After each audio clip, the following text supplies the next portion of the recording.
کچھ خواتین کسی فوتگی والے گھر بھی جائیں تو واپس آ کر اس طرح تبصرہ کر رہی ہوتی ہیں کہ بیٹی نے تو نیا سوٹ ڈالا تھا، اسے تو دکھ ہی نہیں تھا۔ بہو تو ایسے ہنس ہنس کر بات کر رہی تھی جیسے اس کی دیرینہ خواہش پوری ہو گئی ہو۔ کوئی زیادہ رو رہا ہو تو اعتراض، کوئی صبر کر کے بیٹھا ہو تو مسئلہ، گھر صاف ہو تو تبصرہ، صاف نہ ہو تو تنقید۔ تمہیں کس نے حق دیا ہے دوسروں کو جج کرنے کا؟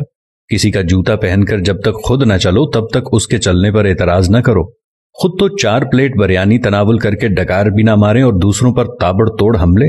خدارا رحم کریں، کم از کم سوگ میں شامل نہیں ہو سکتی تو بلا وجہ ان کی عزت بھی نہ اچھالیں۔ یہ وقت سب پر ہر گھر میں آنا ہے اور آتا ہے۔ ہمارے مرد حضرات بھی کچھ کم نہیں، 2 لفظ تعزیت کے تو ٹھیک طرح سے بولنے نہیں آتے اور سیاسی تھیٹر ایسے سجا کے بیٹھ جاتے ہیں کہ فاتگی پر نہیں الیکشن کیمپین پر آئے ہوں۔ جس کے سر سے باپ کا سایہ اٹھا ہے کوئی اس کی بھی تو دلجوئی کرے، اس کے غم کا مداوع بھی تو کوئی کرے، لیکن ہمیں کسی کے غم سے کیا؟ ہم تو رسم دکھاوا کے لیے گئے ہیں۔ ہماری بلا سے کوئی مرتا ہے تو مرے۔ ہم تو پوچھیں گے کہ بھائی جی کھانے کا انتظام ہو گیا نا؟ کتنی دیگیں بنوائی ہیں؟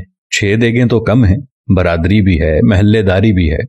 وہ بیچارہ باپ کے سوگ کو بھول کر اس پریشانی میں لگ جاتا ہے کہ کہاں سے قرض پکڑوں، کیونکہ کھانا صحیح نہ بنایا تو باتیں ہوں گی۔ ساری زندگی باپ کا کھایا، مرنے پر روٹی بھی صحیح نہ دے سکا۔ ہمیں سوچنا ہوگا کہ کون لوگ ہیں ہم۔ مسلمان تو دور، کیا ہم انسان بھی ہیں؟ جانوروں کا بھی کوئی مر جائے تو وہ ایسے دعوتیں نہیں اڑاتے، اور اشرف المخلوقات کا تاج پہن کر حیوانیت کی ساری حدیں عبور کر جانا کہاں کی انسانیت ہے؟ میں نے میت کے گھر میں ایسی آوازیں بھی سنی ہیں، جو دیگ پر بانٹنے میں لگا ہوتا ہے اسے کہا جاتا ہے ذرا پلیٹ میں 4 بوٹیاں زیادہ ڈال دینا، وہ داماد بھی آیا ہے تو اسے کھانا دینا ہے۔ وہ بیٹی جو ماں یا باپ کی میت پر رو رو کر ہلکان ہو رہی تھی، جیسے ہی جنازہ اٹھتا ہے تو وہ سارا غم پس پشت ڈال کر کھانا تقسیم کرنے میں لگ جاتی ہے کہ سسرال والے بھی آئے ہیں، انہیں کھانا نہ ملا تو ساری زندگی باتیں سننے کو ملیں گی کہ تیرے باپ کی میت پر تو ہمیں کھانا بھی نہیں پوچھا کسی نے۔ میں نے اس بات پر بھی تبصرے سنے ہیں کہ سالن میں تو تری یعنی گھی ہی نہیں تھا، ہماری پلیٹ میں تو بس شوربہ ہی آیا۔ ہم بحیثیت معاشرہ ظالم بن گئے ہیں۔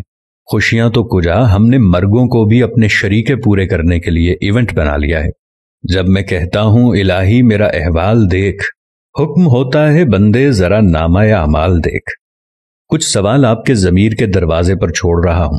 کیا ہم فطیدگی کے کھانے کا بائیکاٹ نہیں کر سکتے؟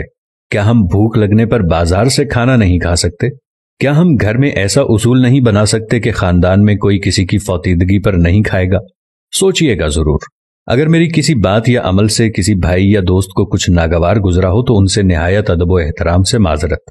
اب یہ ہم پہ ہے کہ ہم اس بات کو آگے پھیلاتے ہیں کہ محض ایک ویڈیو دیکھ کر گزار دیتے ہیں۔ بات مناسب لگے تو ایک لمحہ ضائع کیے بغیر شیئر کر دیجیے گا تاکہ اصلاح کا یہ سلسلہ جاری و ساری رہے۔ جزاکم اللہ خیر۔